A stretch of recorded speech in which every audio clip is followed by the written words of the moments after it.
স্বাধীনতা আজকে যেটা দরকার সেটা হচ্ছে আমাদের খাত্র শক্তি, বিশেষ করে বাঙালিদের বলছি।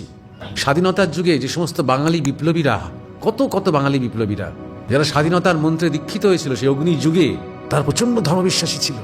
তারা ভগবদ্গীতা পড়তো, তারা বিবেকানন্দকে প্রাণ থেকে ভালোবাসত, তারা নিয়মিত ডন বৈঠক, যোগ, ব্যায়াম, লাঠি খেলা সবকিছু করতো। কেন? যে দেশকে স্বাধীন করবে বলে। এটা কি শক্তি? খাদ্য শক্তি। এটা বাঙালির একটা নিজস্ব চরিত্র। বাঙালি শাক্ত, যত বিপ্লব হয়েছে, যত প্রতিবাদ হয়েছে, যত লড়াই করেছে, বাঙালি শাক্তরা করেছে।